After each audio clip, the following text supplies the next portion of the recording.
Hello dear students, welcome to today's physics class. ഇന്ന് നമ്മൾ second chapter electrostatic potential and capacitors ആണ് പഠിക്കാൻ പോകുന്നത്. അപ്പോൾ നമുക്ക് ലാസ്റ്റ് ക്ലാസ്സിലെടുത്തത് ജസ്റ്റ് ഒന്ന് റിവൈസ് ചെയ്യാം. എന്തൊക്കെയായിരുന്നു? ആദ്യം തന്നെ കപ്പാസിറ്റൻസ് എന്ന് പറഞ്ഞാൽ it is a ratio of change in electrical charge to change in electrical charge to change in potential, electrical potential C = Q/V അല്ലേ. പിന്നെ കപ്പാസിറ്റർ എന്ന് പറഞ്ഞാൽ എന്താണ്? Capacitor is a device in which electrical energy stored in the form of charges. Electrical energy charge ആയിട്ട് store ചെയ്ത് വെച്ചിരിക്കുകയാണ് കപ്പാസിറ്ററിൽ. പിന്നെയോ സ്പെറിക്കൽ മൂന്ന് ടൈപ്പ് കപ്പാസിറ്റേഴ്സ് പഠിച്ചു. Spherical capacitors, cylindrical capacitors, parallel plate capacitors അല്ലേ. അതിൽ സ്പെറിക്കൽ കപ്പാസിറ്റേഴ്സ് ആണെങ്കിൽ അതിൽ കപ്പാസിറ്റൻസ് കാണാനുള്ള ഇക്വേഷൻ എന്താ? C = 4πε0 AB divided by B - A. ഇത് വെച്ച് പ്രോബ്ലംസ് ചെയ്തതാണ്. എയും ബി ഒക്കെ എന്താണ്? ഇന്നർ സ്പിയറിൻ്റെയും ഔട്ടർ സ്പിയറിൻ്റെയും റേഡിയസ് ആണ് എയും ബിയും. പിന്നെന്താ സിലിണ്ടറിക്കൽ കപ്പാസിറ്റേഴ്സിൻ്റെ കപ്പാസിറ്റൻസ് കാണാനുള്ള ഇക്വേഷൻ എന്താണ്? 1/2K എന്ന് പറഞ്ഞാൽ അറിയാലോ, 1/4πε0 ആണ് K എന്ന് എഴുതുന്നത്. 1/2K log B/A. ഇവിടെയും B A എന്ന് പറഞ്ഞു കഴിഞ്ഞാൽ സിലിണ്ടറിൻ്റെ ഇന്നർ ഔട്ടർ ഇതാണ് എ, ഇതാണ് ബി. രണ്ട് റേഡിയസിനെയാണ് ബിയും എയും ആയിട്ട് എടുത്തിരിക്കുന്നത്. വലുതാണ് ബി. പിന്നെ ഏതാണ് തേർഡ് ടൈപ്പ് എന്ന് പറഞ്ഞാൽ പാരലൽ പ്ലേറ്റ് കപ്പാസിറ്റേഴ്സ് ആയിരുന്നു അല്ലേ. പാരലൽ പ്ലേറ്റ് കപ്പാസിറ്റേഴ്സ് ആണെങ്കിൽ C എന്താണ്?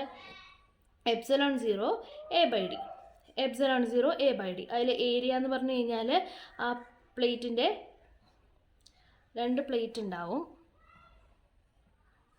ഓക്കെ, ഇതിൻ്റെ ഏരിയനെയാണ്, ഓരോ പ്ലേറ്റിൻ്റെ ഏരിയനാണ് A എന്ന് പറയുന്നത്. ആൻഡ് D എന്ന് പറഞ്ഞു കഴിഞ്ഞാൽ the distance of separation of these two plates, അതാണ് ഏരിയ മീൻസ് D എന്ന് പറയുന്നത്. ε0 A/D. ഇനി ഇതിൻ്റെ ഇടയ്ക്ക് ഒരു ഡയലക്ട്രിക് മീഡിയം കൂടി ഉണ്ടെങ്കിൽ ഇവിടെ ആ ഡയലക്ട്രിക് കോൺസ്റ്റൻറ്റും കൂടി വരും. ആ മീഡിയത്തിൻ്റെ ഡയലക്ട്രിക് കോൺസ്റ്റൻറ്റും കൂടി വരും. ഓക്കെ, പിന്നെ നമ്മൾ എന്ത് പഠിച്ചു? കപ്പാസിറ്റേഴ്സ് പല രീതിയിൽ നമുക്ക് കമ്പൈൻ ചെയ്യാം. ഓക്കെ, ഏതൊക്കെ രീതിയിലാണ്? റെസിസ്റ്റേഴ്സിൻ്റെ പോലെ തന്നെ പാരലൽ കോമ്പിനേഷനും ആൻഡ് സീരീസ് കോമ്പിനേഷനും. ഓക്കെ, ആദ്യം തന്നെ സീരീസ് ആണെന്നുണ്ടെങ്കിൽ എങ്ങനെയാണ് ഇക്വലൻറ്റ് കപ്പാസിറ്റൻസ് കാൽക്കുലേറ്റ് ചെയ്യുന്നത്? എങ്ങനെയാണ്? 1/C equivalent = 1/C1 + 1/C2 + 1/C3 + etc. 1/Cn. Okay, n capacitors ആണ് സീരീസ് ആയിട്ട് അറേഞ്ച് ചെയ്തിട്ടുള്ളതെന്നുണ്ടെങ്കിൽ ഇക്വലൻറ്റ് കപ്പാസിറ്റൻസ് കാണാനുള്ള ഇക്വേഷനാണ് ഇപ്പോൾ എഴുതിയിരിക്കുന്നത്. പിന്നെ നമുക്ക് എങ്ങനെ ചെയ്യാം? പാരലലായിട്ട് അറേഞ്ച് ചെയ്യാം അല്ലേ. പാരലലായിട്ട് അറേഞ്ച് ചെയ്യുകയാണെന്നുണ്ടെങ്കിൽ C = C1 + C2 + C3 + അങ്ങനെ പോയിട്ട് Cn. ഓക്കെ, അപ്പോൾ നേരെ റെസിസ്റ്റേഴ്സിൻ്റെ കേസിൽ നേരെ ഓപ്പോസിറ്റ് ആണെന്നുള്ളത് ഓർത്ത് വയ്ക്കുക. റെസിസ്റ്റേഴ്സിൽ ഇങ്ങനെ ആഡ് ചെയ്യുന്നത് സീരീസ് ആയിട്ട് കണക്ട് ചെയ്യുമ്പോഴാണ്, കപ്പാസിറ്റേഴ്സ് പക്ഷേ പാരലലായിട്ട് കണക്ട് ചെയ്യുമ്പോഴാണ് ഇങ്ങനെ ഡയറക്റ്റ്ലി ആഡ് ചെയ്യുന്നത്. അപ്പോൾ ഇത്രയും കാര്യങ്ങളാണ് നമ്മൾ കഴിഞ്ഞ ക്ലാസ്സിൽ പഠിച്ചത്. ഇത് വെച്ചിട്ട് നമ്മൾ പ്രോബ്ലംസും ചെയ്തു.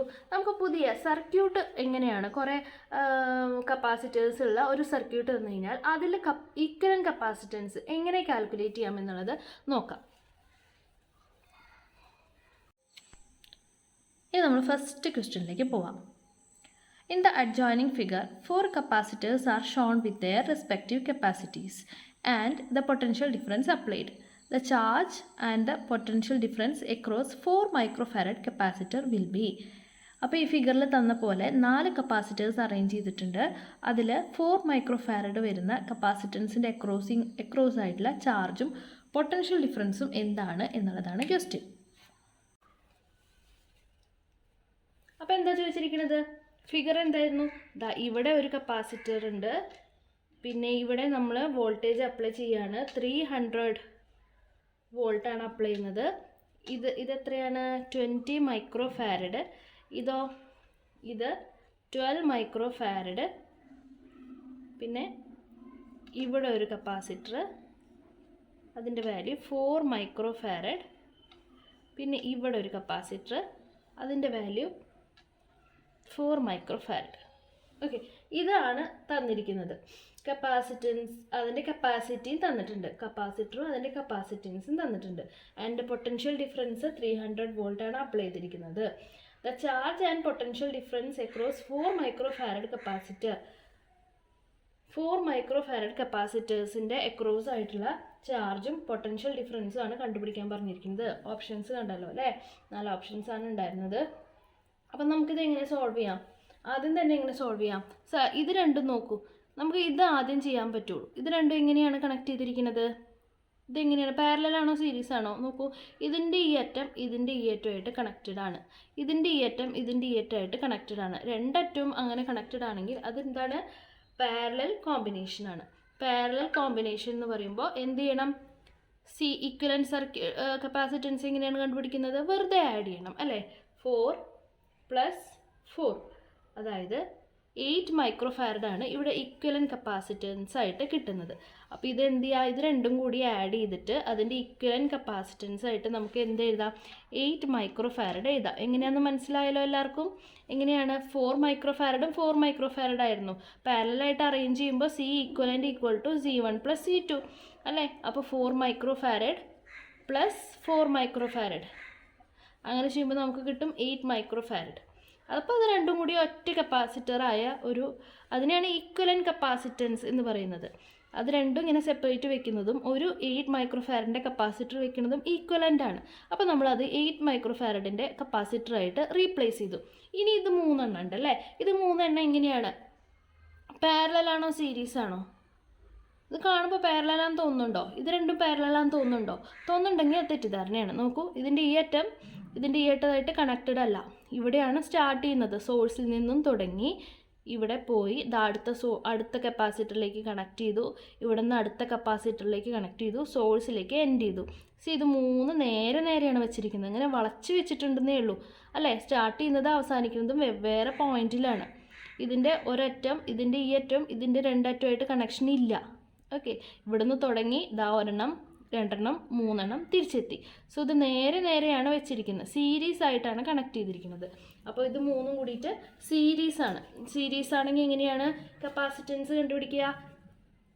1/C equivalent = 1/20 + 1/8 + 1/12.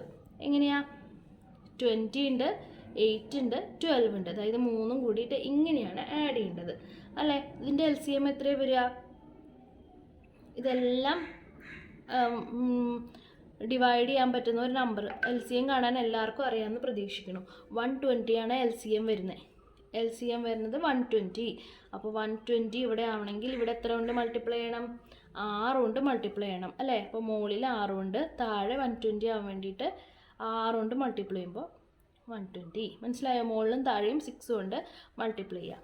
അതുപോലെ തന്നെ നെക്സ്റ്റ് 8 120 ആവാൻ വേണ്ടി എത്ര കൊണ്ട് മൾട്ടിപ്ലൈ ചെയ്യണം? 15 കൊണ്ട് മൾട്ടിപ്ലൈ ചെയ്യണം. അപ്പോൾ മുകളിലും താഴെയും 15 കൊണ്ട് മൾട്ടിപ്ലൈ ചെയ്യണം. അപ്പോൾ 15 / 120 പ്ലസ് ഇവിടെ 120 ആവാൻ 10 കൊണ്ട് മൾട്ടിപ്ലൈ ചെയ്യണം അല്ലേ? അപ്പോൾ മുകളിലും 10 കൊണ്ട് മൾട്ടിപ്ലൈ ചെയ്യണം.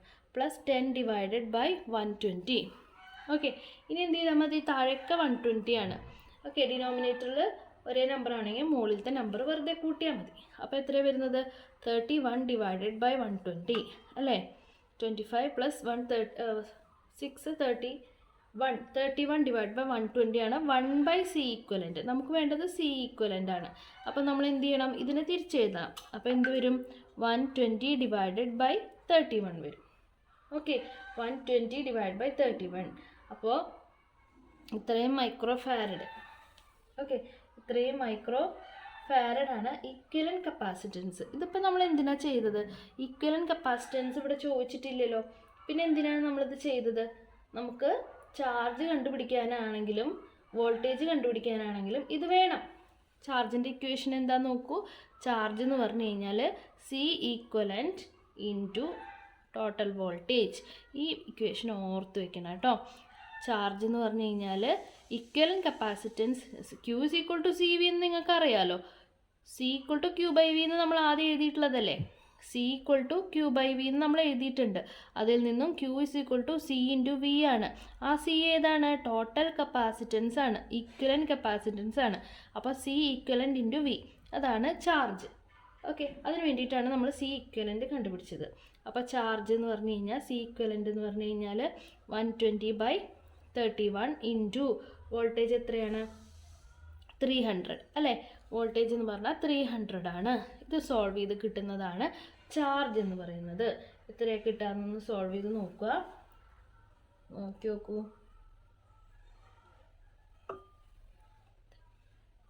ഏകദേശം 1160 കൂളുംബ് 1160 കൂളുംബ് കിട്ടും. അപ്പോൾ ചാർജ് എന്ന് പറഞ്ഞു കഴിഞ്ഞാൽ കിട്ടി. ഇനി എന്താ വേണ്ടത് നമുക്ക്? ഇനി വോൾട്ടേജ് വേണം അല്ലേ?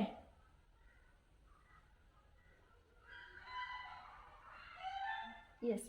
അപ്പം ഇനി ആയിട്ടില്ല. നമുക്കിപ്പോൾ എന്താ കിട്ടിയത്? ക്യാപിറ്റൽ Q ആണ് കിട്ടിയിരിക്കുന്നത് അല്ലേ? ഇനി നമുക്ക് എന്ത് വേണം? Charge and potential difference across 4 microfarad ആണ് ചോദിച്ചിരിക്കുന്നത്.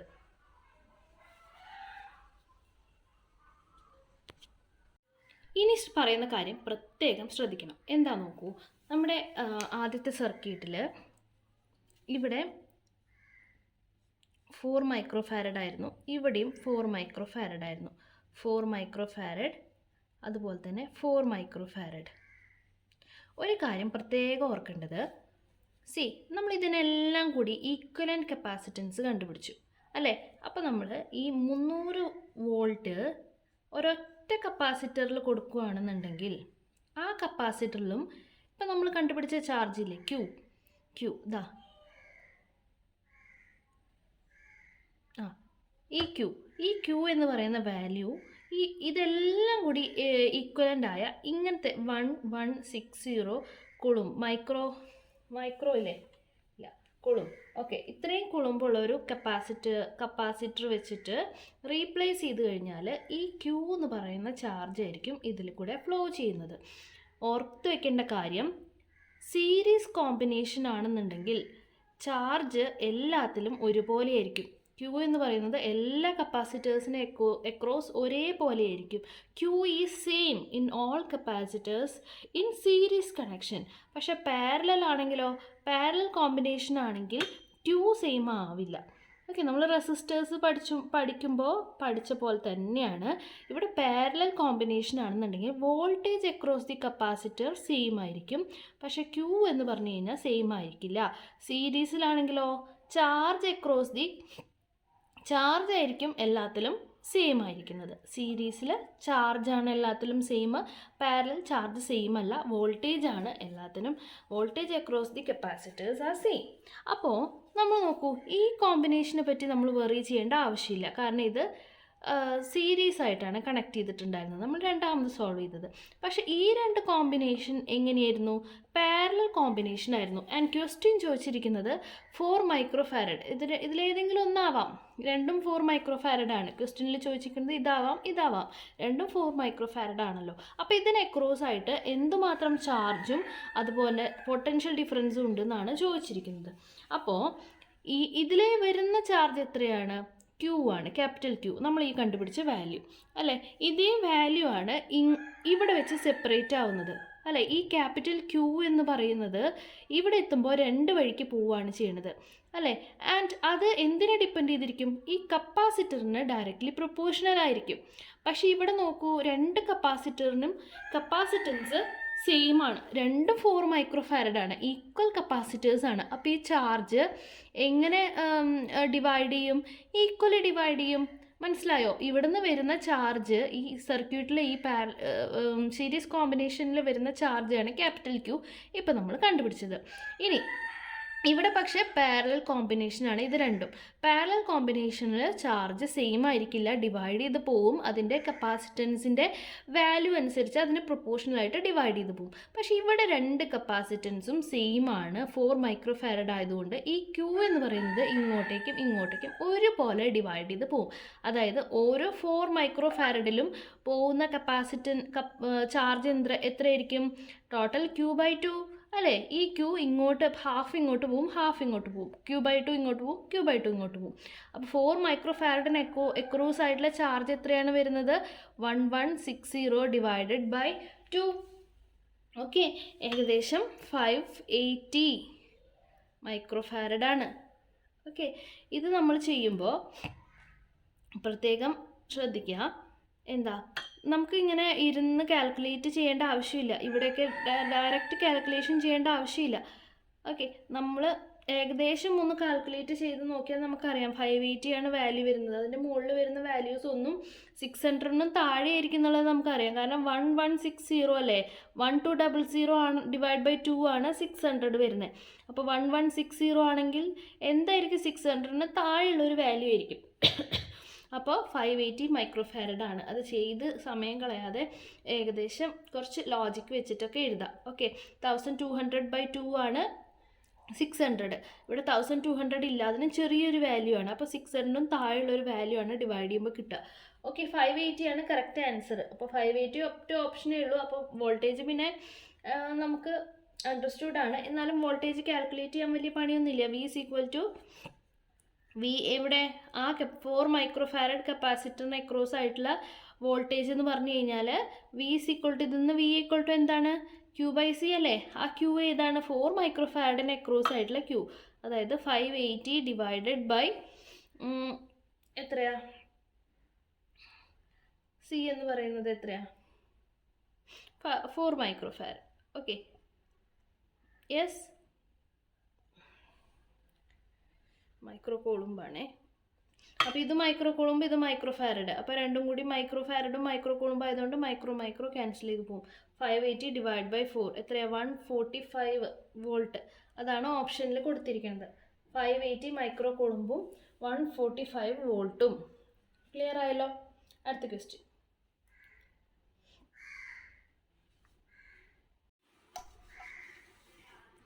അടുത്ത question, 4 plates of equal area A are separated by equal distance D and arranged as shown in figure. The equivalent capacities. അപ്പോൾ എങ്ങനെയാണ് വരച്ചിരിക്കുന്നത്, 4 ഈക്വൽ ഏരിയ ഉള്ള പ്ലേറ്റ്സ്, 4 ഈക്വൽ ഏരിയ ആണ്, equal ഡിസ്റ്റൻസിലാണ് separate ചെയ്തിരിക്കുന്നത്. ഇതും കൂടിയിട്ട് ലീഡ് എയിലേക്കാണ് പോയിരിക്കുന്നത്. ആൻഡ് ഇതും കൂടി ബി എന്ന് പറഞ്ഞ ലീഡിലേക്കാണ് പോയിരിക്കുന്നത്. ഓക്കെ, അപ്പോൾ 4 equal area and equal spacing ആണ് ചോദിച്ചിരിക്കുന്നത്. ഈക്വലൻ്റ് കപ്പാസിറ്റി എന്താണെന്നാണ്. അപ്പോൾ ഇതെല്ലാം 4 ഷീറ്റാണ്. അപ്പോൾ ആദ്യം നമ്മൾ ഐഡൻറ്റിഫൈ ചെയ്യേണ്ടത് ഇതിൽ എത്ര കപ്പാസിറ്റേഴ്സ് ഉണ്ട് എന്നുള്ളതാണ്. എത്ര കപ്പാസിറ്റേഴ്സ് ഉണ്ട് നോക്കൂ, ഇതൊരു സെറ്റ് 3 സെറ്റ് കപ്പാസിറ്റർ ഉണ്ടോ, ഒന്നും കൂടി നമുക്കൊന്ന് അനലൈസ് ചെയ്ത് നോക്കാം. ഇതും നോക്കുകയാണെങ്കിൽ 2 പാരലൽ പ്ലേറ്റുകൾ. എങ്ങനെയാണ് ശരിക്കും ഒരു കപ്പാസിറ്റർ വരയ്ക്കുന്നത്, എങ്ങനെയാണ്, ഇങ്ങനെയല്ലേ നമ്മളൊരു കപ്പാസിറ്റർ വരയ്ക്കുന്നത്. ഇവിടെ ഒരു സെല്ലുമായിട്ട് കണക്ട് ചെയ്തിട്ടുണ്ടാവും, ഇങ്ങനെയല്ലേ. അപ്പോൾ ഈക്വൽ കപ്പാസിറ്റർ എന്ന് പറഞ്ഞാൽ ഈക്വൽ ലെങ്ത്തുള്ള 2 വരയാണ് വരയ്ക്കുന്നത്. ഇവിടെ ഒരു വലിയ വര, സെല്ല് കാണിക്കാൻ ഒരു വലിയ വരയും ചെറിയ വരയും. അപ്പോൾ നോക്കൂ, കപ്പാസിറ്ററിൻ്റെ ഒരു സൈഡ് പോസിറ്റീവും മറ്റേ സൈഡ് നെഗറ്റീവ് ലീഡുമായിട്ടല്ലേ കണക്ട് ചെയ്തിരിക്കുന്നത്. ഇവിടെ നോക്കൂ, ഈ പ്ലേറ്റ് പോയിരിക്കുന്നത് എയിലേക്കാണ്, ഈ പ്ലേറ്റ് പോയിരിക്കുന്നത് ബിയിലേക്കാണ്. ഓക്കെ, 2 ഈക്വൽ പ്ലേറ്റ് 2 ഡിഫറെൻറ്റ് പൊളാരിറ്റിയിലേക്കാണ് പോയിരിക്കുന്നത്. സോ ഇത് കപ്പാസിറ്റർ 1. ആൻഡ് ഈ 2 നോക്കിയൊക്കെ, ഈ പ്ലേറ്റും കണക്ട് ചെയ്തിരിക്കുന്നത് ബിയിലേക്ക് തന്നെയാണ് അല്ലേ. രണ്ടും ഒരേ പൊളാരിറ്റിയിലാണ് ഇരിക്കുന്നത്. സോ ഇതൊരു കപ്പാസിറ്റർ അല്ല. ഓക്കെ, ഇതൊരു കപ്പാസിറ്റർ അല്ല, രണ്ടും എൻഡ് ചെയ്യുന്നത് ബിയിൽ തന്നെയാണ്. സോ ഇതൊരു കപ്പാസിറ്റർ അല്ല. ആൻഡ് തേർഡ് സെറ്റ് നോക്കൂ, ഇത് ബിയിലേക്കാണ്, ഇത് എയിലേക്കാണ്, ഇത് രണ്ടാമത്തെ കപ്പാസിറ്ററാണ്. അപ്പോൾ ആദ്യം തന്നെ മനസ്സിലാക്കേണ്ടത് ഇതിൽ 2 കപ്പാസിറ്റേഴ്സാണ് ഉള്ളത്. And how they are connected, series ആയിട്ടാണോ പാരലൽ ആയിട്ടാണോ കണക്ട് ചെയ്തിരിക്കുന്നത് നോക്കൂ. 2ൻ്റെ 2 എൻഡ് തമ്മിൽ കണക്ഷൻ ഉണ്ടോ, ഇല്ല. 2ൻ്റെ 2 എൻഡ് എങ്ങോട്ടാണ് പോയിരിക്കുന്നത്, ഡിഫറെൻറ്റ് പൊളാരിറ്റിയിലേക്ക് പോയിരിക്കുന്നത് അല്ലേ. അതായത് ഒരു കപ്പാസിറ്റർ ഇവിടെ, അതിൻ്റെ ഒരറ്റം എയിലേക്ക് ഒരറ്റം ബിയിലേക്ക്. രണ്ടാമത്തെ കപ്പാസിറ്റർ ഇവിടെ, അതിൻ്റെയും ഒരറ്റം ബിയിലേക്ക് ആൻഡ് ഒരറ്റം എയിലേക്ക്. സോ ഇങ്ങനെ വരുമ്പോൾ അത് എന്ത് ടൈപ്പ് കോമ്പിനേഷനാണ്, അത് പാരലൽ കോമ്പിനേഷനാണ്. ഇത് ഒന്നാമത്തെ കപ്പാസിറ്ററാണ്, ഇത് രണ്ടാമത്തെ കപ്പാസിറ്ററാണ്. ഇങ്ങനെയാണ് ഇതിൻ്റെ ഈക്വലൻ്റ് ഫിഗർ വരുന്നത്. ഇനി എളുപ്പമല്ല ഈക്വലൻ്റ് കപ്പാസിറ്റി കണ്ടുപിടിക്കാൻ വേണ്ടിയിട്ട്. C equivalent equal to 2 capacitance ഉണ്ട്. ഇതിൻ്റെ കപ്പാസിറ്റൻസ് സി ആണ്, ഇതിൻ്റെ കപ്പാസിറ്റൻസ് സി ആണെന്നുണ്ടെങ്കിൽ 2C ആണ് ടോട്ടൽ കപ്പാസിറ്റൻസ്. ആൻഡ് സിയുടെ ഇക്വേഷൻ നമുക്കറിയാം എന്താ, 2 × ε0 A/D, 2 ε0 A/D അല്ലേ. ഓപ്ഷൻ എ ആണ് കറക്റ്റ് ആയിട്ടുള്ള ആൻസർ. ഓക്കെ, ക്ലിയർ ആയല്ലോ. ഇനി ഉടനെ തന്നെ നമുക്ക് അടുത്ത ക്വസ്റ്റ്യനിലേക്ക് പോവാം.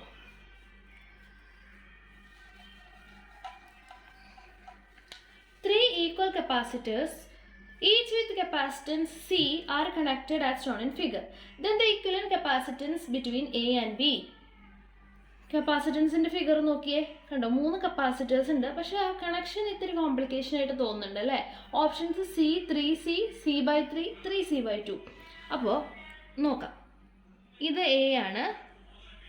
എയിൽ നിന്ന് ഒരു കപ്പാസിറ്റർ 3 കപ്പാസിറ്റർ കണക്ട് ചെയ്തിട്ടുണ്ട് ബിയിലേക്ക്.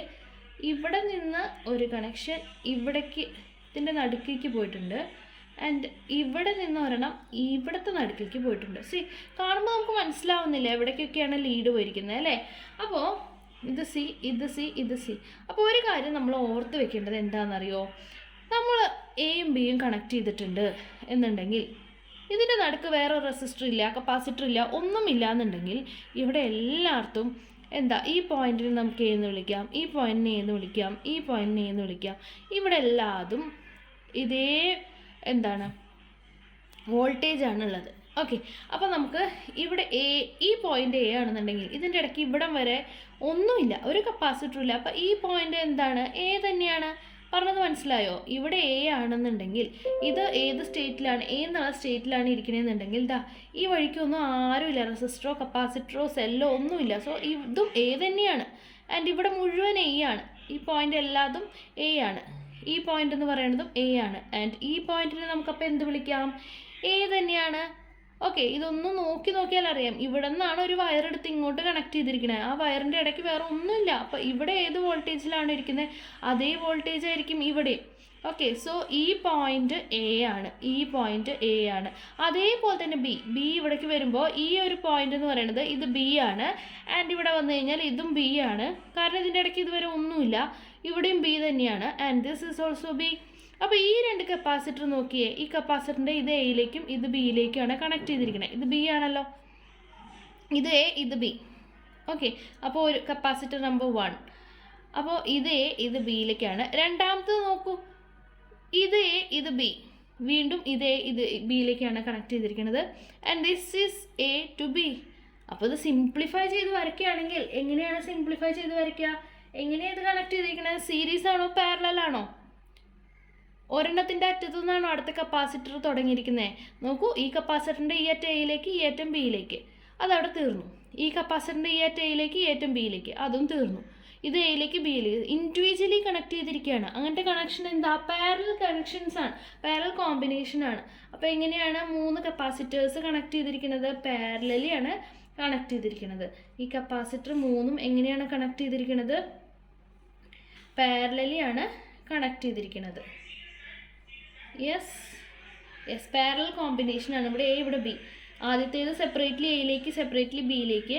രണ്ടാമത്തേത് സെപ്പറേറ്റ്ലി എയിലേക്ക്, സെപ്പറേറ്റ്ലി ബിയിലേക്ക്. മൂന്നാമത്തേതും സെപ്പറേറ്റ്ലി എയിലേക്കും ബിയിലേക്കുമാണ് കൊടുത്തിരിക്കുന്നത്. അപ്പോൾ ഈക്വലന്റ് കപ്പാസിറ്റൻസ് എന്ന് പറഞ്ഞു കഴിഞ്ഞാൽ എന്താണ്? 3C ആണ്. ഓക്കെ, ഓപ്ഷൻ ബി ആണ് കറക്റ്റ് ആൻസർ. ഓപ്ഷൻ ബി ആണ് 3C എന്ന് കൊടുത്തിരിക്കുന്നത്. അടുത്തത് energy stored in a capacitor. ഒരു കപ്പാസിറ്ററിൽ സ്റ്റോർ ചെയ്ത് വെച്ചിരിക്കുന്ന എനർജിയുടെ ഇക്വേഷൻ എന്താണ്? When a capacitor is charged by a battery, ഒന്നിലധികം സെല്ലിനെയാണ് ബാറ്ററി എന്ന് പറയുന്നത്. 2ഓ 3ഓ ഒക്കെ വരയ്ക്കുകയാണെങ്കിൽ അതിനെ നമുക്ക് ബാറ്ററി എന്ന് വിളിക്കാം. When a capacitor is charged by a battery, work is done by the charging battery at the expense of its chemical energy. ഇതിൻ്റെ കെമിക്കൽ എനർജി യൂസ് ചെയ്തിട്ട് ഇവിടെ ഈ ബാറ്ററി വർക്ക് ചെയ്യുന്നുണ്ടല്ലേ, ഇതിൽ ചാർജ് സ്റ്റോർ ചെയ്ത് വെക്കാൻ വേണ്ടിയിട്ട്. This work is stored in the capacitor in the form of electrostatic potential energy. ഈ work എന്തായിട്ടാണ് ഇവിടെ സ്റ്റോർ ചെയ്ത് വെക്കുന്ന കപ്പാസിറ്ററിൽ? ഇലക്ട്രോസ്റ്റാറ്റിക് പൊട്ടൻഷ്യൽ എനർജി ആയിട്ട് സ്റ്റോർ ചെയ്ത് വെക്കുന്നുണ്ട്. ഒരു കപ്പാസിറ്റർ കൺസിഡർ ചെയ്യുകയാണെന്നുണ്ടെങ്കിൽ ഇവിടെ VA, ഇവിടുത്തെ പൊട്ടൻഷ്യൽ VB ആണെന്നുണ്ടെങ്കിൽ ഈ പ്ലേറ്റ് നെഗറ്റീവായിട്ട് കൺസിഡർ ചെയ്യുക, നെഗറ്റീവ്ലി ചാർജ്ഡ്. ഇത് പോസിറ്റീവ്ലി ചാർജ്ഡ് ആണ്. അതായത് ഇതിനെ നമുക്ക് +Q എന്ന് എഴുതാം, ഇതിനെ -Q എന്ന് എഴുതാം. ഓക്കെ, അപ്പോൾ ഇതിൻ്റെ ഇടയ്ക്ക് V എന്നുള്ള പൊട്ടൻഷ്യൽ ഉണ്ട്. ഓക്കെ, അപ്പോൾ ഇലക്ട്രോസ്റ്റാറ്റിക് പൊട്ടൻഷ്യൽ എനർജി ആയിട്ട് സ്റ്റോർ ചെയ്ത് വെച്ചിരിക്കുകയാണ് ഈ സെല്ല് ചെയ്യുന്ന വർക്ക്. ഇനി ഒരു കപ്പാസിറ്റർ കൺസിഡർ ചെയ്യുക, അതിൻ്റെ കപ്പാസിറ്റൻസ് C ആണെന്ന് വിചാരിക്കുക. ഓക്കെ, ഇനീഷ്യൽ ചാർജ് 0 ആണെന്ന് വിചാരിക്കുക. ആ കപ്പാസിറ്റർ ഇനീഷ്യലി സീറോ ആണ് ഇതിലത്തെ ചാർജ്. ഓക്കെ, അപ്പോൾ ഇനീഷ്യൽ പൊട്ടൻഷ്യൽ ഡിഫറൻസ് എന്തായിരിക്കും? ഇനീഷ്യൽ പൊട്ടൻഷ്യൽ ഡിഫറൻസ് വി എന്ന് പറഞ്ഞാൽ സീറോ ആയിരിക്കും. ഓക്കെ, കപ്പാസിറ്ററിൻ്റെ ഇനീഷ്യൽ ചാർജ് സീറോ ആണ്, ഇനീഷ്യൽ വോൾട്ടേജും സീറോ ആണ്. ആൻഡ് നമ്മൾ കപ്പാസിറ്ററിനെ ചാർജ് ചെയ്യാണ്. ഇനി കപ്പാസിറ്ററിനെ ചാർജ് ചെയ്യാണ്. ഇത് കൺസിഡർ ചെയ്തു, ഇങ്ങനെ ചാർജ് ചെയ്തു. അപ്പോൾ ഇവിടെ പോസിറ്റീവ് ചാർജും നെഗറ്റീവ് ചാർജും ഇങ്ങനെ വന്നു. അപ്പോൾ potential between the two plates എന്തായിരിക്കും? വി ആയിരിക്കും അല്ലേ? ഇനി ആ വി എന്ന് നമുക്ക് എങ്ങനെ ഡിഫൈൻ ചെയ്യാം? V is equal to Q by C. നമുക്കറിയുന്ന കാര്യം തന്നെയാണ് അല്ലേ? Q by C. ഇനി ഇതിന് additionally charge work done in giving an additional charge to capacitor എന്ന് പറഞ്ഞു കഴിഞ്ഞാൽ ഡി ക്യൂ എന്ന് പറഞ്ഞ ഒരു ചെറിയ ചാർജ് ഈ കപ്പാസിറ്ററിലേക്ക് കൊടുക്കണമെങ്കിൽ ചെയ്യേണ്ട വർക്ക് ഡൺ ഡി ഡബ്ല്യു, ചെറിയ വർക്ക് കേട്ടോ. ഡി ഡബ്ല്യു എന്ന് പറഞ്ഞു കഴിഞ്ഞാൽ എന്താണ്? വി ഇൻറ്റു ഡി ക്യൂ ആണ്. വർക്ക് ഡൺ എന്ന് പറഞ്ഞാൽ V into D Q. Okay, D W is equal to V into D Q. Okay, അപ്പോൾ നമുക്കതിനെ ഈ വീനെ നമുക്ക് ഇങ്ങനെ എഴുതാമല്ലോ, Q by C into D Q. Okay, രണ്ടും ക്യാപിറ്റൽ ക്യൂ തന്നെ യൂസ് ചെയ്യാം കേട്ടോ. Q by C into D Q. Okay, and നമുക്ക് ടോട്ടൽ വർക്ക് ഡൺ കിട്ടണമെങ്കിൽ എന്താ ചെയ്യുക? നമ്മളിങ്ങനെ സാധാരണ ചെയ്യുമ്പോൾ എന്താ ചെയ്യുക? ഡി ഡബ്ല്യു കിട്ടിക്കഴിഞ്ഞാൽ ടോട്ടൽ വർക്ക് കിട്ടണമെങ്കിൽ എന്ത് ചെയ്യാറുണ്ട്? നമ്മളതിനെ ഇൻറ്റഗ്രേറ്റ് ചെയ്യും അല്ലേ? വിത്ത് റെസ്പെക്ട് ടു ഇവിടെ ഡി ക്യൂ ആണ്. അപ്പോൾ വിത്ത് റെസ്പെക്ട് ടു ക്യൂ, അപ്പോൾ ക്യൂവിൻ്റെ ഇൻറ്റഗ്രേഷൻ എന്ന് പറയുമ്പോൾ എന്താണ്? ക്യൂ സ്ക്വയർ ബൈ 2 ആണ്. പിന്നെന്താണ്? ഒരു സി താഴെയുണ്ട്, ആ സി ഇവിടെ തന്നെ വരും. ഇനി ലിമിറ്റ് കൊടുക്കണം. എവിടെ മുതൽ എവിടം വരെയാണ്? 0 ടു ഇവിടെ ക്യാപിറ്റൽ ക്യൂ. ഓക്കെ, ആക്ച്വലി ഇവിടേക്ക് സ്മോൾ ക്യൂ എഴുതുന്നതായിരുന്നു നല്ലത്. അപ്പോൾ ആ ക്യൂവും ഈ ക്യൂവും തമ്മിലുള്ള വ്യത്യാസം മനസ്സിലായനെ. ഓക്കെ, അപ്പോൾ സ്മോൾ ക്യൂ എന്ന് പറഞ്ഞാൽ ചെറിയ ചാർജ്, സ്മോൾ ക്യൂ തന്നെ എഴുതാം നമുക്ക്. സ്മോൾ ക്യൂ ഇവിടെ ക്യൂ സ്ക്വയർ ബൈ എവിടെ തൊട്ട് എവിടം വരെ ലിമിറ്റ് കൊടുക്കണേ? 0 ടു ക്യൂ ലിമിറ്റ് കൊടുക്കുകയാണ്. അപ്പോൾ എന്ത് വരും? Q square by 2c. Okay, അപ്പോൾ ഇക്വേഷൻ കിട്ടിയല്ലോ. വർക്ക് ഡൺ എന്ന് പറഞ്ഞാൽ ക്യൂ സ്ക്വയർ ബൈ 2c. ഇനി നമുക്ക് ക്യൂ എന്താണെന്നറിയാലോ? Q is equal to C V എന്നറിയാലോ. അത് സബ്സ്റ്റിറ്റ്യൂട്ട് ചെയ്തിട്ട് അടുത്ത ഇക്വേഷൻ ഇതിൽ നിന്ന് ഡിറൈവ് ചെയ്യാം. ഡബ്ല്യു ഇസ് ഈക്വൽ ടു ഈ 1/2 എന്നുള്ളത് ഹാഫായിട്ട് എഴുതാം നമുക്ക്. ക്യൂ സ്ക്വയർ എന്നുള്ളത് എന്തെഴുതാം? സി വി സ്ക്വയർ എന്ന് എഴുതാം. ക്യൂ എന്ന് പറഞ്ഞാൽ സി വി ആണല്ലോ, ഇപ്പോൾ എഴുതി വെച്ചില്ലേ നമ്മൾ? ക്യൂ എന്ന് പറഞ്ഞാൽ സി വി, അപ്പോൾ ക്യൂ സ്ക്വയർ എന്ന് പറഞ്ഞാൽ C V square by C ഉണ്ട്. നോക്കൂ, ക്യൂ സ്ക്വയർ എന്നുള്ളത് സി വി സ്ക്വയർ എന്ന് എഴുതി. 2c ഞാൻ ഇവിടെ തന്നെയുണ്ട്, 2c. അപ്പോൾ ഇവിടെ സ്ക്വയർ സി സ്ക്വയർ ഉണ്ട്, 2c ഉണ്ട്, താഴെ ഒരു സി ഉണ്ട്. അപ്പോൾ അതും ഇതിലത്തെ ഒരു സിയും കൂടി ക്യാൻസൽ ചെയ്ത് പോയി. ബാക്കി എന്തായി? Half C V square. Okay, അപ്പോൾ രണ്ടാമത്തെ ഇക്വേഷൻ കിട്ടി. ഒന്നാമത്തെ ഇക്വേഷൻ എന്താ? Q square by 2c. രണ്ടാമത്തെ equation half C V square. Okay, അപ്പോൾ ഇത് തന്നെയാണ് എനർജി സ്റ്റോർഡ് ഇൻ കപ്പാസിറ്റർ എന്ന് പറയുന്നത്, half C V square. And പിന്നെന്താ കിട്ടിയത്? Q square by 2c. വേറെ രീതിയിൽ നമ്മൾ സബ്സ്റ്റിറ്റ്യൂട്ട് ചെയ്ത് നോക്കുകയാണെങ്കിൽ ഒരു ഇക്വേഷനും കൂടി കിട്ടും, ഹാഫ് ക്യൂ വി. അപ്പോൾ ഈ 3 ഇക്വേഷൻ വളരെ ഇമ്പോർട്ടൻ്റ് ആണ്.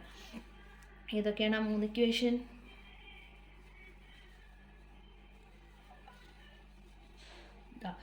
Q square by 2c, half C V square, half Q V. ഈ 3 equations energy stored in a capacitor വളരെ ഇമ്പോർട്ടൻ്റ് ആണ്. ഓക്കെ, അടുത്ത ക്വസ്റ്റ്യൻ നോക്കാം. അപ്പോൾ consider a capacitor of capacity 50 microfarad is charged to 10 volt. Its energy is equal to. Simple question ആണ് അല്ലേ? എന്താണ്? ഒരു കപ്പാസിറ്റർ 50 മൈക്രോഫാരഡിലേക്ക് ചാർജ് ചെയ്തു. എന്ത് കൊടുത്തിട്ട്? 10 വോൾട്ട് കൊടുത്തിട്ട്. എന്താണ് ഇതിൻ്റെ എനർജി? അപ്പോൾ എനർജിയുടെ ഇക്വേഷൻ നമുക്ക് തന്നിരിക്കുന്നത് എന്തൊക്കെയാണ്? സി തന്നിട്ടുണ്ട് 50 മൈക്രോഫാരഡ്, പിന്നെ വി തന്നിട്ടുണ്ട് 10 വോൾട്ട്. ഇത് രണ്ടും വെച്ച് യൂസ് ചെയ്യാവുന്ന ഇക്വേഷൻ ഇതിൽ ഏതാന്ന് നോക്കൂ. ഇതല്ലേ സിയും വിയും ഉള്ള ഇക്വേഷൻ. അപ്പോൾ U is equal to potential energy, U is equal to work done തന്നെയാണ് പൊട്ടൻഷ്യൽ എനർജി, അതുകൊണ്ടാണ് ഡബ്ല്യു പെട്ടെന്ന് യു എന്ന് എഴുതിയത്. ഓക്കെ, അപ്പോൾ U is equal to half C V square, half into 50 into മൈക്രോനെ എങ്ങനെയാണ് കൺവേർട്ട് ചെയ്യാമെന്ന് എല്ലാവർക്കും അറിയാമല്ലോ. 10⁻⁻6 ഇൻറ്റു പിന്നെ എത്രയാണ് വി സ്ക്വയർ. വി എത്രയാണ് 10 സ്ക്വയർ എന്ന് പറഞ്ഞാൽ 100. യെസ്. അപ്പോൾ ഇത് കട്ട് ചെയ്ത് കളയുമ്പോൾ എന്ത് വരും? 25 വരും. 25 ഇൻറ്റു ഇത് 10⁻² എന്ന് എഴുതാം. 100നെ 10⁻² എന്ന് എഴുതാം. അപ്പോൾ ഇത് കട്ട് ചെയ്ത് കളയുമ്പോൾ 25 വരും ഇൻറ്റു -6 + 2 10⁻⁻4. -6 + 2 എന്ന് പറഞ്ഞാൽ -4 അല്ലേ? അല്ലെങ്കിൽ നമുക്ക് എങ്ങനെ എഴുതാം? ഒരു പോയിൻറ്റും കൂടി ഇങ്ങോട്ട് നീക്കി ഇവിടെ ഒരു കുത്തിട്ടിട്ട് -3 ആക്കി എഴുതാം. 2.5 ഇൻറ്റു 10⁻⁻3 ഇങ്ങനെ എഴുതണം. കാരണം എന്താ? നമുക്ക് തന്നിരിക്കുന്ന ഓപ്ഷനിൽ വരുന്നത് ഏതാണെന്ന് നോക്കണം. ഇത് കിട്ടിയിട്ട് കാര്യമില്ല. നമുക്ക് ഓപ്ഷനിൽ എന്തൊക്കെയുള്ളത്? 2.5 ഇൻറ്റു 10⁻⁻3, 2.5 ഇൻറ്റു 10⁻⁻4. അതാണ് 2.5 വെച്ചിട്ടുള്ള 2 ഓപ്ഷൻസ്. അപ്പോൾ അതിലേതാ നോക്കണം. 2.5 ആക്കണമെങ്കിൽ ഒരു ഡെസിമൽ ഇപ്പുറത്തേക്ക് നീക്കിയിട്ട് ഇവിടെ എഴുതി കഴിഞ്ഞാൽ 10⁻⁻3 വരും. ഓക്കെ, ക്ലിയർ ആയല്ലോ? യെസ്. ഇനി അടുത്ത question. A capacitor of capacity C has charge Q and the stored energy is W. If the charge is increased to 2Q, the energy will be. Simple question ആണ്. ഇക്വേഷനിൽ എടുത്ത് എഴുതാവുന്ന question ആണ്. ഒന്നും കൂടി വായിച്ച് നോക്കിക്കഴിഞ്ഞാൽ മനസ്സിലാവും എത്ര സിമ്പിളാണ്. A capacitor of capacity C. Capacity C ആണ്, ചാർജ് Q ആണ്, എനർജി സ്റ്റോർഡ് W ആണ്. ആൻഡ് പിന്നെ നമ്മൾ എന്താ ചെയ്യുന്നത്? 2Q ആക്കുകയാണ് ചെയ്യുന്നത് ചാർജിന്. അപ്പോൾ എനർജിക്ക് എന്ത് സംഭവിക്കും എന്നാണ് ചോദിച്ചിരിക്കുന്നത്. അപ്പോൾ നമുക്ക് W എന്ന് പറഞ്ഞു കഴിഞ്ഞാൽ ഹാഫ് Qയും Cയും ഉള്ള ഇക്വേഷനാണ് യൂസ് ചെയ്യേണ്ടത്. Qയും Cയും ഉള്ള ഇക്വേഷൻ ½ Q²/C അല്ലേ? ½ Q²/C. അപ്പോൾ ഇതാണ് ഇക്വേഷൻ. Q²/2C അല്ലെങ്കിൽ ½ Q²/C എന്ന് എഴുതാം. പറയുമ്പോൾ കൺഫ്യൂഷൻ ആവുന്നുണ്ടെങ്കിൽ എങ്ങനെ എഴുതാം? Q²/2C. ഇതിലിപ്പോൾ എന്താ ചെയ്തേ? Q എന്ന് പറയുന്നത് 2 ടൈംസ് ആക്കി, 2Q ആക്കി. അപ്പോൾ എന്താ ഉണ്ടാവുക? Q² എന്നുള്ളത് 2Q² ആവും /2C. കാരണം Q എന്നുള്ളത് 2Q ആവാണ് ചെയ്തിരിക്കുന്നത്. അപ്പോൾ 4Q²/2C. ഇതിൽ Q²/2C എന്ന് പറഞ്ഞു കഴിഞ്ഞാൽ എന്താണ്? പൊട്ടൻഷ്യൽ എനർജിയാണ്. അപ്പോൾ ഇത് W എന്ന് തന്നെ കൊടുക്കാമല്ലോ. അപ്പോൾ 4 ടൈംസ് W. എത്ര മടങ്ങായി? അപ്പോൾ 4 ടൈംസ് ആയിട്ട് ഇൻക്രീസ് ചെയ്തു. അപ്പോൾ ചാർജ് ഡബിൾ ചെയ്ത് കഴിഞ്ഞ് കഴിഞ്ഞാൽ എനർജി സ്റ്റോർഡ് എന്ന് പറയുന്നത് 4 ടൈംസ് ആവും. ഓക്കെ, സിമ്പിൾ ആയിരുന്നില്ലേ? യെസ്. അടുത്തത് ഫോഴ്സ് ബിറ്റ്വീൻ ദ 2 പ്ലേറ്റ്സ്. ഒരു കപ്പാസിറ്ററിലെ 2 പ്ലേറ്റ്സിൻ്റെ ഇടയ്ക്കുള്ള ഫോഴ്സ്, അതിൻ്റെ ഇക്വേഷൻ മാത്രം പഠിച്ചു വെച്ചാൽ മതി കേട്ടോ. F = Q²/2A∪, 2ε0 എന്ന് എഴുതാം എളുപ്പത്തിൽ. 2ε0A. അതിൽ A എന്ന് പറഞ്ഞാൽ അറിയാലോ area of the plate, Q എന്ന് പറഞ്ഞാൽ അറിയാലോ charge of the plate. Okay, അപ്പോൾ ഫോഴ്സിൻ്റെ ഇക്വേഷൻ F = Q²/2ε0A. യെസ്. എന്താണ് ഈ ഫോഴ്സ് എന്ന് പറഞ്ഞാൽ? This is the force required to maintain the parallel plate capacitor, because if this force is not applied, then the plates will be attracted towards each other. ഇത് positive, ഇത് negative charge അല്ലേ? നമുക്ക് നേരത്തെ വരച്ചപ്പോൾ നമ്മൾ വരച്ചില്ലേ? ഒരു plate positively charged ആണെങ്കിൽ മറ്റേ plate negatively charged ആണ്. ഇവിടെ ഒരു അട്രാക്റ്റീവ് ഫോഴ്സ് ഉണ്ടാവും, ഓപ്പോസിറ്റ് പൊളാരിറ്റി അല്ലേ? അപ്പോൾ ഇവർ തമ്മിൽ അട്രാക്റ്റ് ചെയ്യാനുള്ള ചാൻസ് ഉണ്ട്. So this force is required to maintain the parallel plate capacitor apart. Q²/2ε0A. അപ്പോൾ ഒരു പ്രോബ്ലം ചെയ്യാം. A parallel plate capacitor has an electric field of 10⁵ volt/meter between the plates. If the charge on the capacitor is 1 microcoulomb, then the force on each capacitor plate is. സിമ്പിളാണ്, എല്ലാം സിമ്പിളാണ്. A parallel plate capacitor has electric field 10⁵. Electric field 10⁵. Okay. If the charge on the capacitor is 1 microcoulomb, total force എത്രയാണെന്നാണ് ചോദിച്ചിരിക്കുന്നത്. Okay, അപ്പോൾ ഈ electric field എന്ന് പറയുമ്പോൾ രണ്ട് പ്ലേറ്റിനും കൂടിയിട്ടുള്ള ഇലക്ട്രിക് ഫീൽഡാണ്. അപ്പോൾ ചാർജ് ഓൺ ഈച്ച്, ലാസ്റ്റത്തെ question force on each capacitor plate എന്നാണ് ചോദിച്ചിരിക്കുന്നത്. അപ്പോൾ ഓരോ പ്ലേറ്റിനും സെപ്പറേറ്റ്ലി ഫോഴ്സ് കാണണം. അപ്പോൾ ഈ ഇലക്ട്രിക് ഫീൽഡ് ടോട്ടൽ കപ്പാസിറ്ററിൻ്റെയാണ്. അപ്പോൾ ഒരു പ്ലേറ്റിൻ്റെ എന്ന് പറഞ്ഞാൽ രണ്ട് പ്ലേറ്റിലുള്ളത്, രണ്ട് പ്ലേറ്റിൻ്റെയും കൂടിയിട്ടുള്ളതാണ് ഇത്. അപ്പോൾ ഒരു പ്ലേറ്റിൻ്റെ എന്ന് പറഞ്ഞു കഴിഞ്ഞാൽ ഇതിൻ്റെ ഹാഫ് 10⁵ ഡിവൈഡഡ് ബൈ 2 1 ഇൻറ്റു എന്ന് എഴുതാമല്ലോ ഇതിനെ. അപ്പോൾ 1/2 എന്ന് പറഞ്ഞു കഴിഞ്ഞാൽ 0.5 into 10⁵ volt per metre. Capacity നമുക്ക് ഓൾറെഡി തന്നിട്ടുണ്ട് അല്ലേ, 5 മൈക്രോ കൂളംബ്. 5 മൈക്രോ കൂളംബ് എന്ന് പറഞ്ഞു കഴിഞ്ഞാൽ എത്രയാ, 1 മൈക്രോ കൂളംബ്, അതായത് 1 ഇൻറ്റു 10⁻⁻6 അല്ലേ. ഇനി എഫ് എന്ന് പറഞ്ഞാൽ എന്താ, എഫ് എന്ന് പറഞ്ഞാൽ E into Q. Okay, F എന്ന് പറഞ്ഞു കഴിഞ്ഞാൽ ഇ ഇൻറ്റു ക്യൂ ആണ്. ഡയറക്റ്റ്ലി ഇവിടെ ചെയ്താൽ മതി. ഇ ഇൻറ്റു ക്യൂ എന്ന് പറഞ്ഞാൽ 0.5 ഇൻറ്റു 10⁵ ഇ ഇൻറ്റു ക്യൂ എന്ന് പറഞ്ഞു കഴിഞ്ഞാൽ 1 ഇൻറ്റു 10⁻⁻6. എത്രയാണ് വരുന്നത്, 0.05 ന്യൂട്ടൺ. ഓക്കെ, ഓപ്ഷൻ ബി ആണ് റൈറ്റ് ആൻസർ.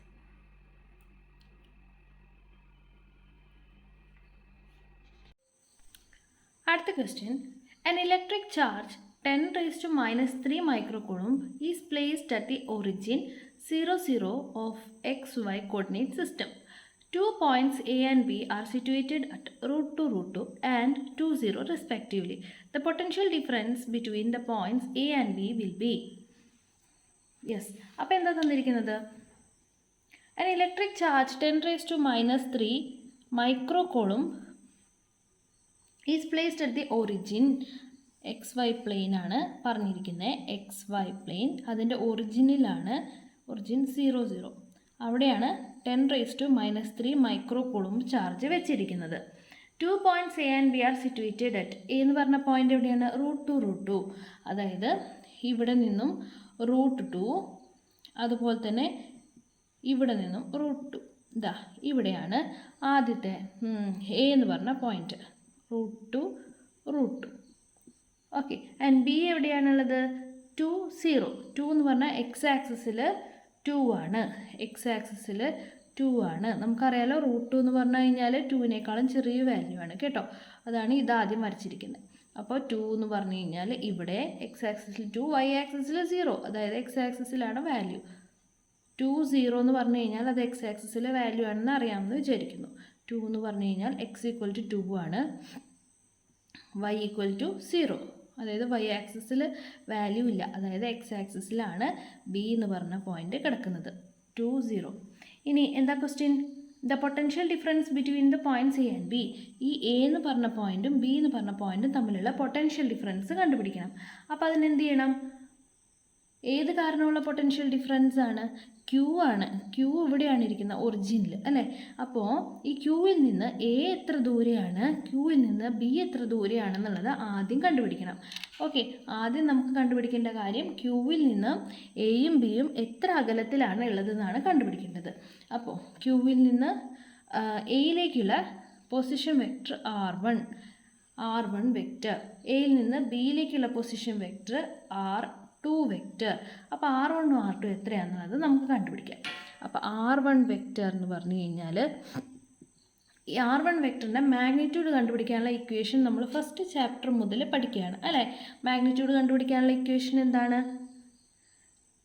ഇപ്പോൾ തന്നിരിക്കുന്നതിന് നമുക്ക് ഈ കോർഡിനേറ്റ്സിനെ നമുക്ക് എന്താക്കി എഴുതണം, ഒരു വെക്റ്റർ ആക്കി എഴുതണം ആദ്യം അല്ലേ. ഇതിനെങ്ങനെയാണ്, ഇത് എക്സ് വാല്യൂ ഇത് വൈ വാല്യൂ ആണ്. ഇതിനെങ്ങനെ വെക്റ്റർ ആക്കി എഴുതുന്നത്, √2i പ്ലസ് √2j, ഇങ്ങനെയല്ലേ. √2 എന്ന് പറഞ്ഞു കഴിഞ്ഞാൽ എക്സ് ആക്സിസിൽ √2, വൈ ആക്സിസിൽ √2.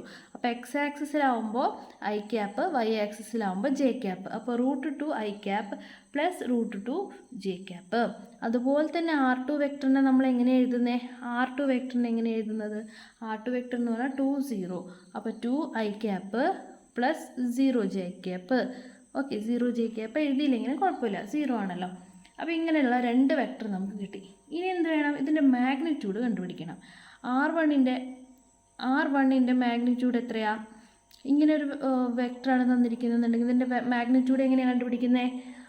Root of A square plus B square അല്ലേ. അപ്പോൾ root of √2 square plus √2 square, അതായത് റൂട്ട് ഓഫ് √2 സ്ക്വയർ എന്ന് പറഞ്ഞാൽ 2 പ്ലസ് √2 സ്ക്വയർ എന്ന് പറഞ്ഞാൽ 2 √4, അതായത് 2. R1 എന്ന് പറഞ്ഞു കഴിഞ്ഞാൽ 2 ആണ്. ഇനി R2 എന്ന് പറഞ്ഞാലോ, R2ൻ്റെ മാഗ്നിറ്റ്യൂഡ് എത്രയാണ്? Root of 2 square plus 0 square, അതായത് റൂട്ട് ഓഫ് 4 എന്ന് പറഞ്ഞാൽ അഗെയിൻ 2. അപ്പോൾ R1 എന്ന് പറഞ്ഞു കഴിഞ്ഞാലും എത്രയാണ്? 2 ആണ്. R2 എന്ന് പറഞ്ഞാലും 2 ആണ്. അപ്പോൾ R1ഉം R2ഉം കിട്ടി. ഇനി പൊട്ടൻഷ്യൽ ഈ പോയിൻറ്റും തമ്മിലുള്ള പൊട്ടൻഷ്യൽ ഡിഫറൻസ് കണ്ടുപിടിക്കാനായിട്ട് VB മൈനസ് VA ചെയ്താൽ മതിയല്ലോ. Potential at B minus potential at A, VB minus VA. Okay, VB minus VA. VBക്കുള്ള ഇക്വേഷൻ എന്തായിരിക്കും? ജനറലി പൊട്ടൻഷ്യലിൻ്റെ ഇക്വേഷൻ എന്താണ്? ജനറലി പൊട്ടൻഷ്യലിൻ്റെ ഇക്വേഷൻ 1/4πε0 Q/R. ഓക്കെ, അപ്പോൾ 1/4πε0 Q ഡിവൈഡഡ് ബൈ Q എന്ന് പറഞ്ഞാൽ ഇവിടെയുള്ള ചാർജ് കേട്ടോ, 10⁻². അത് നമുക്ക് ലാസ്റ്റ് സബ്സ്റ്റിറ്റ്യൂട്ട് ചെയ്യാം, അവിടെ നിൽക്കട്ടെ. Q ഡിവൈഡ് ബൈ R എന്ന് പറഞ്ഞാൽ എത്രയാണ്? ഇപ്പോൾ ആറിൻ്റെ വാല്യൂ നമ്മൾ കണ്ടുപിടിച്ചത്. അപ്പോൾ ആദ്യം VB ആണ് അല്ലേ. അപ്പോൾ ബിയുടെ ആറിൻ്റെ വാല്യൂ ആദ്യം എഴുതണം. ഇവിടെ രണ്ടും സെയിം ആയതുകൊണ്ട് കുഴപ്പമില്ല, രണ്ടും 2 ആണല്ലോ. അപ്പോൾ പൊട്ടൻഷ്യൽ അറ്റ് B ആണ് നമ്മൾ എഴുതുന്നത്. അപ്പോൾ ബിക്കുള്ള ഡിസ്റ്റൻസ് 2. പിന്നെന്താ? VB എഴുതി മൈനസ് VA, അതും ഇതുപോലെ തന്നെ 1/4πε0 Q/2. ഈ Qക്ക് സബ്സ്റ്റിറ്റ്യൂട്ട് ചെയ്യുന്നതിന് മുന്നേ തന്നെ നമുക്കൊരു കാര്യം മനസ്സിലായി. എന്താ? ഈ വാല്യൂം സെയിം അല്ലേ. 1/4πε0 Q/2 minus 1/4πε0 Q/2 that is equal to 0. ഇനി Qക്ക് സബ്സ്റ്റിറ്റ്യൂട്ട് ചെയ്യേണ്ട ആവശ്യമേ ഇല്ല, അതിന് മുന്നേ നമുക്ക് കിട്ടി. അതെന്താണ്? That is equal to 0. So option C is the right answer. Okay, clear ആയല്ലോ. ഇനി നമുക്ക് അടുത്ത ക്വസ്റ്റ്യനിലേക്ക് മൂവ് ചെയ്യാം. അടുത്ത ക്വസ്റ്റ്യൻ വളരെ ശ്രദ്ധിച്ച് കേൾക്കണം, കാരണം കുറച്ച് ഡിഫറൻഷ്യേറ്റ് ചെയ്യാനൊക്കെ ഉണ്ട്. ബുദ്ധിമുട്ടൊന്നുമില്ല, യാതൊരു ബുദ്ധിമുട്ടില്ല, ശ്രദ്ധിച്ച് കഴിഞ്ഞാൽ മനസ്സിലാവും. The potential of an electric field produced by a point charge at any point xyz is given by V is equal to 3x² plus 5, where xyz are in meters and V is in volt. The intensity of the electric field at -2, 1, 0 is. Options നോക്കൂ. 17 ഉണ്ട്, plus or minus ആണ്. പിന്നെ 12, അതും plus or minus ആണ്. അപ്പോൾ സൈനിന് വളരെയധികം importance ഉണ്ട്. ഇനി ക്വസ്റ്റ്യൻ ഒന്നും കൂടി വായിച്ചു വെക്കാം. The potential of electric field produced by a point charge at any point. അപ്പോൾ ഒരു XYZ പ്ലെയിനിലിരിക്കുന്ന ഒരു പോയിന്റ് ചാർജ് പ്രൊഡ്യൂസ് ചെയ്യുന്ന വോൾട്ടേജ് ആണ് തന്നിരിക്കുന്നത്, പൊട്ടൻഷ്യലാണ് തന്നിരിക്കുന്നത്. എത്രയാണ്? 3x² plus 5. അപ്പോൾ 3x² പ്ലസ് 5 എന്നുള്ളതാണ് ഒരു പോയിന്റ് ചാർജിൻ്റെ പൊട്ടൻഷ്യൽ.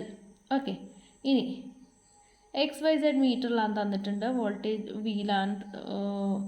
വോൾട്ടേജ് വോൾട്ടാണ് യൂണിറ്റ് എന്ന് തന്നിട്ടുണ്ട്. അതൊക്കെ വെറുതെ ക്വസ്റ്റ്യൻ്റെ ലെങ്ത്ത് കൂടുതലായിട്ട് തോന്നുന്നതാണ്. അതിലാകെ ഈ ഒരു പോയിൻ്റ് പറഞ്ഞിട്ടുള്ളൂ. ഒരു പോയിന്റ് ചാർജിൻ്റെ പൊട്ടൻഷ്യൽ എന്ന് പറഞ്ഞാൽ V is equal to 3x² plus 5 ആണ്. The intensity of the electric field at, അപ്പോൾ ചോദിച്ചിരിക്കുന്നത് ഇൻറ്റൻസിറ്റി ഓഫ് ഇലക്ട്രിക് ഫീൽഡാണ് ചോദിച്ചിരിക്കുന്നത്. അറ്റ് -2, 1, 0 ഈ കോർഡിനേറ്റിലുള്ള ഇലക്ട്രിക് ഫീൽഡ് എന്താണെന്നാണ് ചോദിച്ചിരിക്കുന്നത്. അപ്പോൾ പൊട്ടൻഷ്യൽ തന്നിട്ട് ഇലക്ട്രിക് ഫീൽഡ് ചോദിച്ചിരിക്കുന്നു. അതാണ് ചുരുക്കത്തിൽ പറഞ്ഞു കഴിഞ്ഞാൽ ചോദ്യം. അപ്പോൾ നമുക്കറിയാം വോൾട്ടേജും ഇലക്ട്രിക് ഫീൽഡും, പൊട്ടൻഷ്യലും ഇലക്ട്രിക് ഫീൽഡും തമ്മിലുള്ള ബന്ധം എന്താണ്? ഒരു ഇക്വേഷൻ നമ്മൾ പഠിച്ചിട്ടുണ്ട് അല്ലേ. E is equal to -dV/dr. ഓർമ്മയുണ്ടോ? നമ്മുടെ മുന്നത്തെ ക്ലാസ്സുകളിൽ നമ്മൾ പറഞ്ഞിരുന്നു E is equal to -dV/dr. അതാണ് ഇലക്ട്രിക് ഫീൽഡും പൊട്ടൻഷ്യലും തമ്മിലുള്ള റിലേഷൻ അല്ലേ. ഇനി dV/dr, അതിൽ നമുക്ക് dr ആണ്. ഈ R എന്ന് പറഞ്ഞു കഴിഞ്ഞാൽ ഒരു പൊസിഷൻ വെക്ടറാണ്.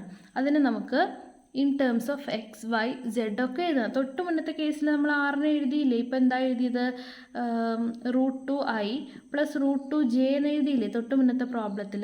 അപ്പോൾ അതിൻ്റെ എക്സ് കോർഡിനേറ്റും വൈ കോർഡിനേറ്റും ഒക്കെ ആയിട്ട് എഴുതി. അതുപോലെ തന്നെയാണ് ഈ ആറും. ഇതിനെ നമുക്ക് എക്സിൻ്റെ ടേംസിലും വൈൻ്റെ ടേംസിലും സെഡിൻ്റെ ടേംസിലും എഴുതണം. അതെങ്ങനെയാണ് എഴുതുക? Is equal to minus dv/dx ആദ്യം എഴുതാം, ഐ ക്യാപ്പ് പ്ലസ് മൈനസ് വരും, വീണ്ടും മൈനസ് വരുമല്ലോ, ഈ minus dv/dy J cap plus വീണ്ടും മൈനസ് വരും, പ്ലസ് കഴിഞ്ഞിട്ട് ഒരു മൈനസ്, ഈ മൈനസ് വരും, അതുകൊണ്ട് ഓൾറെഡി മൈനസ് ആയിട്ട് എഴുതാം, മൈനസ് dv/dz കെ ക്യാപ്പ്. ഇങ്ങനെ എഴുതാലോ. ഇതിനെയാണ് നമ്മളിങ്ങനെ മാറ്റി എഴുതിയിരിക്കുന്നത്. ആറിന് നമ്മൾ xi + yj + zk എന്ന് എഴുതിയിരിക്കുകയാണ്. ഈ മൈനസ് ഇവിടുത്തെ ഈ മൈനസ് dv/drൻ്റെ മൈനസാണ് ഇവിടെയും ഇവിടെയും ഇവിടെയും ഒക്കെ വന്നിരിക്കുന്നത്. അപ്പോൾ പക്ഷേ v നമുക്ക് തന്നിട്ടുണ്ട് അല്ലേ. ഇനി നമുക്ക് ആ തന്നിരിക്കുന്ന v എന്ന് പറഞ്ഞാൽ 3x² + 5, അതിനെ നമുക്ക് x വെച്ച് ഡിഫറൻഷ്യേറ്റ് ചെയ്യണം, y വെച്ച് ഡിഫറൻഷ്യേറ്റ് ചെയ്യണം, z വെച്ചിട്ട് ഡിഫറൻഷ്യേറ്റ് ചെയ്യണം. ഇത്രയും കാര്യങ്ങൾ എല്ലാവർക്കും മനസ്സിലായെന്ന് വിചാരിക്കുന്നു. അപ്പോൾ is equal to minus dv/dx. dv/dx എന്ന് പറഞ്ഞാൽ എത്രയാ? മൈനസ് dv/dx എന്ന് പറയുമ്പോൾ മൈനസ് dv/dx. ഡിഫറൻസിയേഷൻ എല്ലാവരും പഠിക്കുന്നേ ഉണ്ടാവുള്ളൂ, എന്നാലും സിമ്പിളായിട്ടുള്ള ഡിഫറൻസിയേഷനാണിത്. ഈ വിനെ എക്സ് വെച്ചിട്ട് ഡിഫറൻഷ്യേറ്റ് ചെയ്യണം. അപ്പോൾ x² ഡിഫറൻസിയേഷൻ എന്താണ്? x⁻n ഡിഫറൻസിയേഷൻ എന്താണ്? x⁻n എന്ന് പറഞ്ഞു കഴിഞ്ഞാൽ x⁻2 എന്ന് പറഞ്ഞു കഴിഞ്ഞാൽ 2x ആണ്. ഓക്കെ, 2x⁻n എന്ന് പറഞ്ഞാൽ n × x⁻n−1 അതാണ് ഡിഫറൻസിയേഷൻ. x⁻n എന്ന് പറഞ്ഞു കഴിഞ്ഞാൽ n × x⁻n−1. അപ്പോൾ ഇവിടെ ഒരു 4 ആണെന്നുണ്ടെങ്കിൽ 4x⁻3 അങ്ങനെയാണ് ഡിഫറൻസിയേഷൻ വരിക. അപ്പോൾ ഇവിടെ x² ആണ്. x² ആണെങ്കിൽ എങ്ങനെയാണ് വരിക? 2 × x⁻n−1 എന്ന് പറഞ്ഞാൽ 1, അതായത് 2x. അപ്പോൾ നോക്കൂ, ഇവിടെ x² ഡിഫറൻസിയേഷൻ 2x, കൂടാതെ ഓൾറെഡി ഇവിടെയുള്ള 3. അപ്പോൾ 3 × x² ഡിഫറൻസിയേഷൻ 2x. അപ്പോൾ 3 × 2 എന്ന് പറഞ്ഞാൽ 6 അല്ലേ. അപ്പോൾ നമുക്ക് 6x എന്ന് എഴുതാം. 6x പ്ലസ് 5നെ ഡിഫറൻഷിയേറ്റ്, 5ൽ എക്സിൻ്റെ ടേം ഉണ്ടോ? ഇല്ല, 5ൽ എക്സിൻ്റെ ടേം ഇല്ല. അപ്പോൾ അതിനെ ഡിഫറൻഷിയേറ്റ് ചെയ്യുമ്പോൾ 0 ആണ് കിട്ടുന്നത്. അതൊരു കോൺസ്റ്റൻ്റ് ആണ് അല്ലേ, വേരിയബിൾ ഇല്ല അതിൽ, എക്സോ വൈയോ ഇസഡോ ഒന്നുമില്ല. So 5 is a constant. കോൺസ്റ്റൻറ്റിനെ ഡിഫറൻഷിയേറ്റ് ചെയ്യുമ്പോൾ 0. അപ്പോൾ -6x + 0 എന്ന് എഴുതണ്ട, -6x അതാണ് -dv/dx. അപ്പോൾ ഈ ടേം നമ്മുടെ കഴിഞ്ഞു. ഒരു ഐ ക്യാപ്പ് ഉണ്ട്, അതിവിടെ എഴുതാം, -6x ഐ ക്യാപ്പ്. ഇനി -dv/dy അതെങ്ങനെ ചെയ്യാം? -dv/dy. ഓക്കെ, -dv/dy അതെത്ര വരുന്നത്? സി, ഇതേപോലെ തന്നെ വിനെ വൈ വെച്ചിട്ട് ഡിഫറൻഷ്യേറ്റ് ചെയ്യാണ് ചെയ്യുന്നത്. പക്ഷേ ഇവിടെ വൈ ഉള്ള ടേം കാണുന്നുണ്ടോ? ഇല്ല, നമുക്ക് വൈ ഉള്ള ടേമേ ഇല്ല, എക്സിൻ്റെ ഒരു ടേം മാത്രമേ ഉള്ളൂ, വൈ ഉള്ള ഒറ്റ ടേം ഇല്ല. അങ്ങനെയാണെങ്കിൽ ഈ ടേം എല്ലാം കോൺസ്റ്റൻ്റ് ആണ്. അപ്പോൾ ഇതിൻ്റെയൊക്കെ ഡിഫറൻഷിയേറ്റ് ചെയ്യുമ്പോൾ 0 ആണ് കിട്ടുന്നത്. അതേപോലെ തന്നെ -dv/dz 0 ആണ് കിട്ടുന്നത്. അപ്പോൾ ഇത് മാത്രമേ ഉള്ളൂ. ഇനി ബാക്കി ഏതാണ്? -6xi, ഇത്രയേ ഉള്ളൂ ബാക്കി. അതിൽ എക്സിൻ്റെ വാല്യൂ കൂടി ഇനി സബ്സ്റ്റിറ്റ്യൂട്ട് ചെയ്യാനുള്ളൂ അല്ലേ. -6 × എക്സിൻ്റെ വാല്യൂ കിട്ടാനാണ് ഇത് തന്നിരിക്കുന്നത്. ഇതാണ് X value, Y value, Z value. Y value നമുക്ക് ആവശ്യമായിട്ട് വന്നില്ല, കാരണം ഇതിൽ വൈൻ്റെ ടേം ഒന്നും ഇല്ലാത്തതുകൊണ്ട് ഡിഫറൻഷ്യേറ്റ് ചെയ്യുമ്പോൾ തന്നെ അത് 0 ആയിപ്പോയി. ഓക്കെ, ഇനി നമുക്ക് എക്സിൻ്റെ വാല്യൂ ഇവിടെ സബ്സ്റ്റിറ്റ്യൂട്ട് ചെയ്യണം. -2 ആണ് എക്സ് എന്ന് പറഞ്ഞു കഴിഞ്ഞാൽ. അപ്പോൾ -6x എന്നുള്ളടത്ത് -6 × -2. അപ്പോൾ എത്രയാണ് ആൻസർ വരുന്നത്? 12 ആണ് ആൻസർ. ആൻഡ് ഇലക്ട്രിക് ഫീൽഡ് അല്ലേ. And what is the direction? I cap. I ക്യാപ്പിനെ നമ്മൾ വിട്ട് കളയരുത് കേട്ടോ, ഐ ക്യാപ്പ്. അപ്പോൾ 12 ഐ ക്യാപ്പ് ഇലക്ട്രിക് ഫീൽഡാണ്, വോൾട്ട്/മീറ്റർ. ഓക്കെ, ക്ലിയർ ആയെന്ന് വിചാരിക്കുന്നു. വോൾട്ട്/മീറ്റർ ആണ് യൂണിറ്റ്. ഓപ്ഷൻ സി ആണ് കറക്റ്റ് ആൻസർ. ഈ മൈനസും കൂടി പ്ലസ് ആവില്ലേ? സിയും ഡിയും തമ്മിൽ ആകെ ഒരു വ്യത്യാസമേ ഉള്ളൂ. ഡി എന്ന് പറഞ്ഞാൽ -12 ആണ്, സി എന്ന് പറഞ്ഞാൽ +12 ആണ്. അപ്പോൾ +12 ആണ് ആൻസർ. ഓക്കെ ഓക്കെ, ഇന്ന് ചെയ്ത പ്രോബ്ലംസ് എല്ലാവരും നല്ലോണം വർക്കൗട്ട് ചെയ്ത് നോക്കുക. നമുക്ക് നാളെ കാണാം. നാളെ എന്ന് വെച്ചാൽ നമുക്ക് അടുത്ത ക്ലാസ്സിൽ കാണാം. അതുവരെ എല്ലാവർക്കും ഗുഡ് നൈറ്റ്.